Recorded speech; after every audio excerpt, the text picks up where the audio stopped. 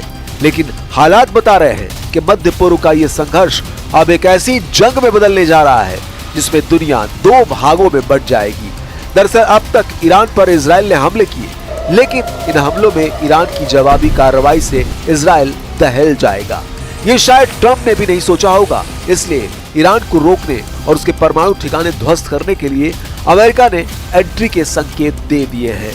अमेरिकी सेना की एंट्री से ही राष्ट्रपति डोनाल्ड ट्रंप की मुश्किल बढ़ गई है, क्योंकि रूस और चीन ने ईरान की खुलकर मदद करने का ऐलान कर दिया है। रूस ने 2 टूक कह दिया है कि अगर ईरान के सुप्रीम लीडर खामेनेई को मारा गया या जबरन ईरान में सत्ता परिवर्तन करने की कोशिश भी की गई तो दुनिया बेहद विनाशक युद्ध देखेगी।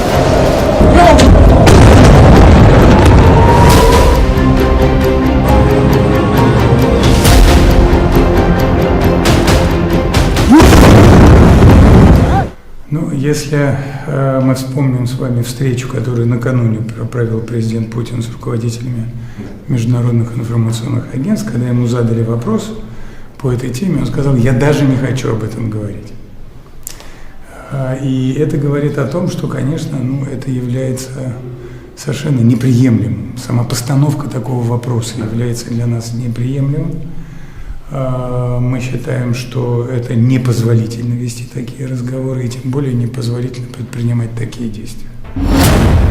डरपोक निकले ट्रंप, फंस गए नेतन्याहू, रूस चीन का डबल प्लान एक्टिव। इजराइल के हमले से नहीं बल्कि इस युद्ध की दिशा ट्रंप के बयान के बाद बदली है। इजराइल के हमले का जैसे ही ईरान ने जवाब दिया, ट्रंप ने ईरान के खिलाफ एक चेतावनी जारी की। रूस और चीन की खामोशी ने इजराइल और अमेरिका का हौसला बढ़ा दिया था, पर अब दो गतिविधियों ने इजराइल अमेरिका का हौसला पस्त कर दिया है। इनमें पहली गतिविधि है युद्ध के बीच चीन के कार्गो प्लेन का ईरान पहुंचना और दूसरी गतिविधि है ईरान के सहयोगी के रूप में रूस की हलचल। चीन के मालवाहक विमान तेहरान में उतरे हैं। इन विमानों ने ट्रांसपोर्टर बंद करके लैंडिंग की है, जिससे पता चलता है कि चीन ने कार्गो प्लेन में जंग के लिए हथियार भेजे हैं और इन हथियारों में एयर डिफेंस सिस्टम भी शामिल है। चीन खुलकर इजराइल यूएस के विरोध में उतर चुका है। इसका सीधा मतलब है कि ईरान और चीन के बीच गुप्त रूप से हथियारों का सौदा हुआ है और इस डील को इजराइल के हमलों को अवैध बताकर पूरा किया जा रहा है। चीन के विदेश मंत्री वांग यी के अनुसार ईरान पर इजराइल के हमले अंतर्राष्ट्रीय कानून और अंतर्राष्ट्रीय संबंधों को नियंत्रित करने वाले नियमों का उल्लंघन करते हैं। शांति स्थापित करने के लिए ओमान और अन्य देशों के साथ चीन संचार स्थापित करेगा। इसका मतलब है कि चीन खुलकर इजराइल और अमेरिका के विरोध में आ गया है और दूसरी तरफ रूस ने भी ईरान का साथ देने का संकेत दे दिया है।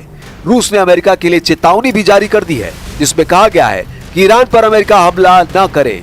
अगर यूएस ने हमला किया तो मध्य पूर्व अस्थिर हो जाएगा, जबकि इजराइल के हमले परमाणु विनाश का खतरा खड़ा कर रहे हैं।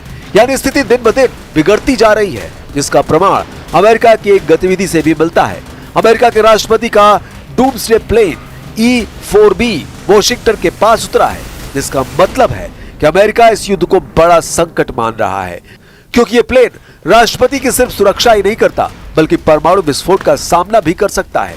तो क्या युद्ध में न्यूक्लियर तबाही की आशंका बढ़ गई है? जवाब ट्रंप के बयान से मिलता है। I have a meeting in the war room in a little while, situation room as some people call it. So we're going to meet, we're going to see. We're in the midst of it's a terrible thing. I hate to see it. I hate to see all that death, so much death and destruction. But death primarily is what I hate to see. अब ऐसे हालात में Israel Iran को कैसे हरा पाएगा, ये बहुत बड़ा सवाल है।